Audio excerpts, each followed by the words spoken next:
Hey, what's up everybody? Welcome back. This is your boy BBT Tech, and today we got something fire for y'all. This is the EWEADN S9 Pro in the flame red colorway. You know, this mouse is ultra lightweight with high-end specs, with a little bit of extra goods and features under the hood for a price that you can't beat at 41 USD. So you know what? Stick around. I'll do a little bit of an unboxing, testing, and tell you if it's really worth your next upgrade. Just to make things clear here though, EWEADN did send me this mouse for review, but all thoughts and comments are my own and they did not review this video before I released it. I do have my own affiliate link, so if this video helps you out in deciding that you want to purchase this mouse, feel free to have a look and possibly use my affiliate link, as that does help support the channel out. So let's get right back into the video.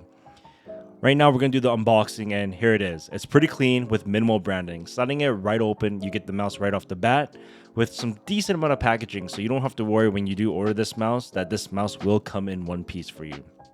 And aside from the mouse, you get a USB-C cable that is super stiff, and I don't recommend you guys using this while charging it. Maybe just use it for normal desktop browsing, but definitely not for gaming. And now, depending on the pack that you purchase, you will get the 1K Hz receiver for the standard edition and the 8K Hz receiver for the Pro, Max, and Ultra of the S9. As well, you do get some nice mouse grip tape and extra mouse feeds. And it's really great to see these extras being included, considering that this is some mouse wearables. They do not last forever, so it's great to get these so you could replace them once you're done with the first skates. Now, first impressions. The flame red finish is smooth but not completely glossy. Think of it as a combination of the benefits that you would get from a matte mouse and a glossy mouse. It has a premium feel and it helps with grip and avoiding fingerprints. Now let's look at the weight. This mouse, they claim to come in at 59 grams plus or minus 3 to 4 grams, which in my honest opinion is the sweet spot for a gaming mouse. With the current mice scene, there has been a huge influence for companies shipping out the lightest mouse possible.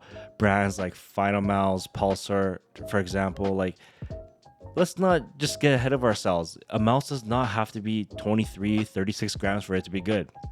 As a famous reviewer, Rocket Jump Ninja, and the best #1 pro player on CS2, Zaru, they all comment about how shape is king and the balance of the mouse is just as important. And you know what? I heavily agree to this, considering all the mice that I prefer to use. I just feel like the hunt for the lightest mouse with the worst balancing and worst lack of ergonomics is just not reasonable. So, you know what? Let's cut down to the chase and what all of you guys clicked on this video for.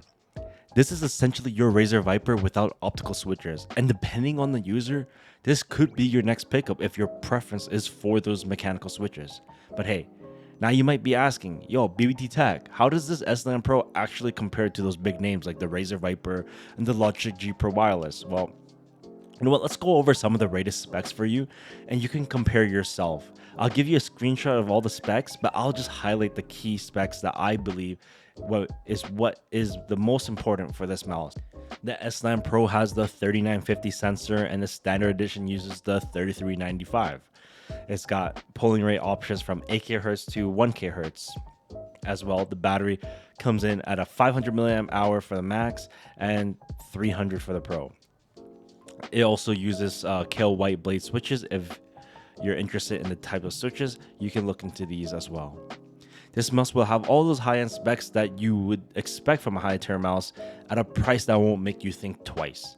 Maybe there's a few differences in response times by a couple milliseconds, in which, to be honest, you really won't notice it unless you're like the top echelon of a gamer with like inhuman reaction times. So if you're looking for a flagship feel on a budget, this S9 Pro punches way above its price. And if you want absolute top-tier proven gear, yes, the other two from Razer and Logitech, heck, even Vaxi, Zowie, they all have a strong case for them as well, because you're also paying for that brand and legacy, as well as a proven track record for warranty issues, for example. But either way, the S9 Pro makes the decision a lot tougher.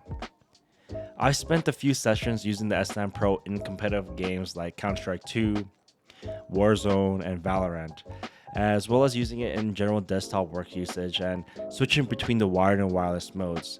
And here are my key takeaways as a once competitive gamer turned to a casual gamer. but I'm still hitting that top 250 rank on Warzone, as well as I did qualify for Wasau London 2023. I know it's been a couple years, but I'm still going to say this to this very day, and a top 1000 NACS2 player at the current moment.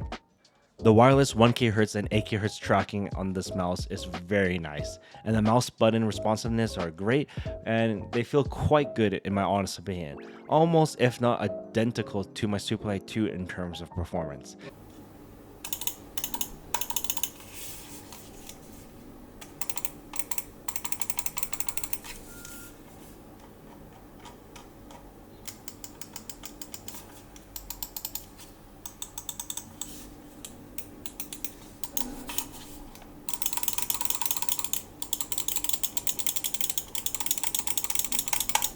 However, the con I noticed with the sensor implementation, or maybe the firmware on this mouse, is that lift-off distance tracking and sensing.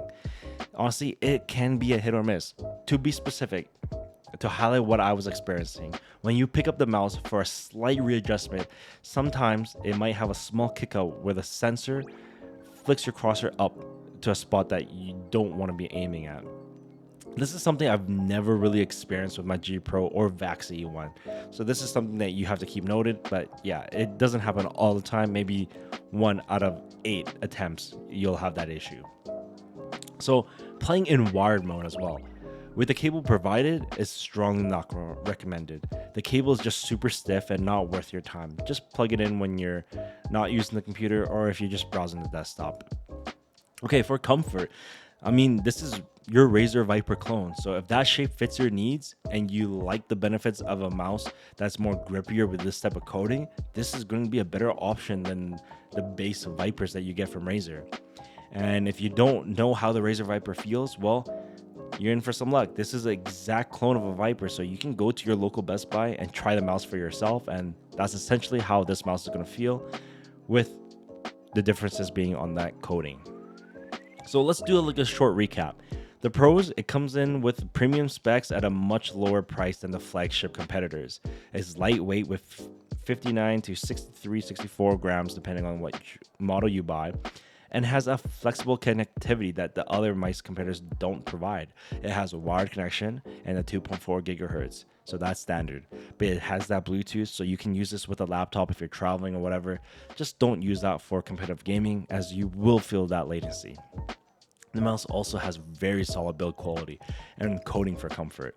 No matter how much I try to flex the mouse or even using the mouse in gameplay, I never felt any sort of creaking or odd sensations with the shell. Sorry for that little stutter. And yeah, it's just a very solidly built mouse.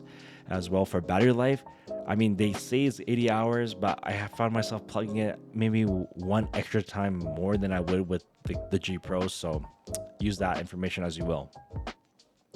Cons. Well, to fully benefit from the 8K Hz polling, not so much a con to the mouse itself, but you gotta make sure your PC can handle it. If you have a lower end system, you will feel some stutters, and maybe that 8K Hz polling might not work out for you. As well, if you're a palm grip user, with this shape, it might not work out for you. I'd say the Razer Viper shape and the EWEADN S9 Pro, what it's based off of, it's better if you're more of a fingertip or claw style user. Now, for the cons, I mean, this is a bit of a pro and a con in itself. The mouse comes with software or web-based driver, which I would highlight that the web-based driver is a definite pro for this mouse.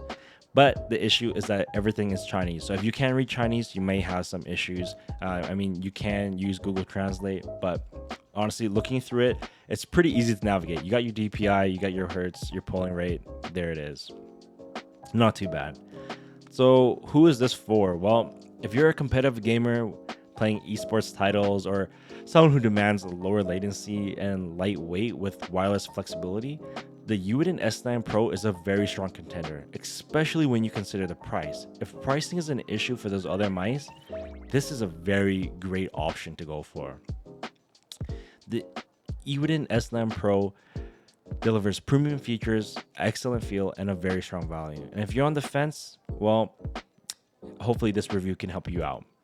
And if you like this review, hit that like button, maybe subscribe for more mouse or keyboard or headset breakdowns, and drop a comment down below and what you're interested in seeing. And you know what? Maybe I can make that happen. Thanks for watching. This is BBT Tech. So catch you in the next one. Peace. Still on that algae loving.